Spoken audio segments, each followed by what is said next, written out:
Selamat pagi, salam sejahtera bagi kita semua.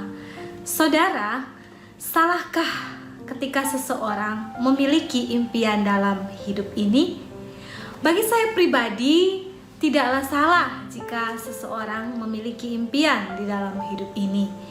Justru, dengan seseorang memiliki impian, maka dia akan berusaha menjadi seorang yang lebih aktif lagi, menjadi seorang yang produktif, menjadi seorang yang boleh bekerja keras dengan giat untuk memperoleh apa yang ia impikan.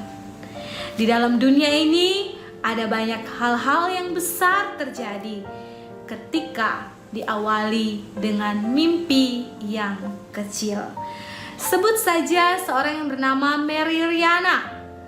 Mengisahkan di dalam kehidupan seorang Mary Riana ini, dia berhasil menjadi seorang yang menginspirasi banyak orang diakibatkan dengan mimpi yang dia miliki, yaitu mimpi $1 juta. Mary Riana, dia menuangkan segala kerja kerasnya, segala upaya, semangat, kegigihan, ketekunan untuk bisa mencapai apa yang dia impikan. Saudaraku yang dikasihi Tuhan, demikian halnya harusnya kita sebagai anak-anak Tuhan pun memiliki impian dalam hidup ini. Tetapi pertanyaannya adalah impian apa yang kita kejar? Dan sudahkah impian yang kita miliki itu impian yang boleh memuliakan nama Tuhan? Ada seorang di dalam Alkitab yang sangat terkenal, yaitu Rasul Paulus. Di dalam perjalanan hidup dan pelayanannya, Rasul Paulus ternyata memiliki satu impian yang kekal, impian surgawi yang mati-matian dia kejar, yang dengan segala tenaga, disiplin, kerja keras, pengorbanan, bahkan dia berani membayar harga untuk boleh mencapai impian surgawinya. Apa impian surgawi dari Paulus? Mari kita melihat di dalam Filipi 3 ayatnya yang ke-10.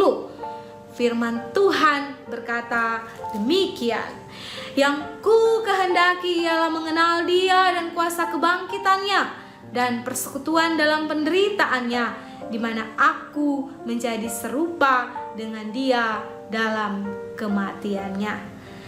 Paulus sangat mengerti bahwa ketika dia melayani Tuhan, ketika Tuhan mempercayakan hidup dan pelayanan kepada Paulus, maka dia harus mengejar satu impian surgawi dalam hidupnya, yaitu mengenal Kristus lewat kuasa kebangkitannya.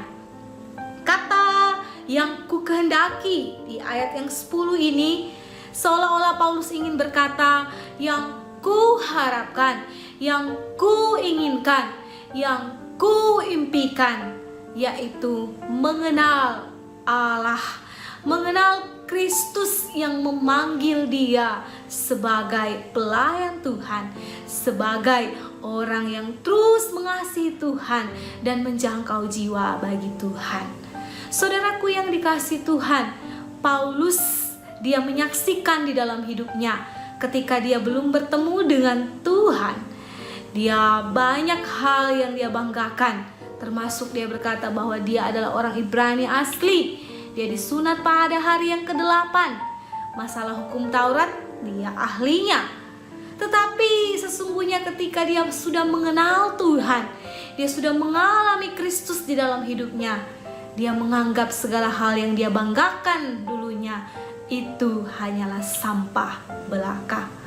Saudaraku yang dikasihi Tuhan, apakah kita juga di dalam hidup ini membangun impian-impian kita pada satu dasar impian yang benar, yaitu impian surgawi?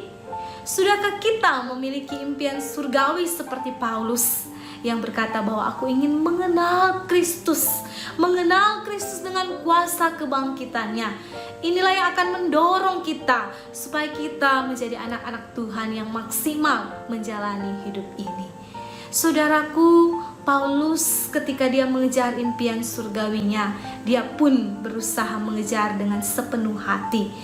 Dia pun mengeluarkan segala tenaga, upaya, usaha, kerja keras, bahkan berani membayar harga untuk bisa mencapai impiannya. Begitupun seharusnya dengan kita.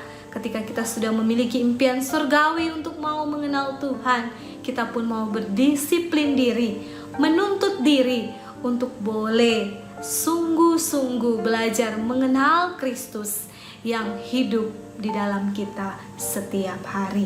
Kiranya Tuhan menolong kita dan Tuhan memberkati firman-Nya. Amin.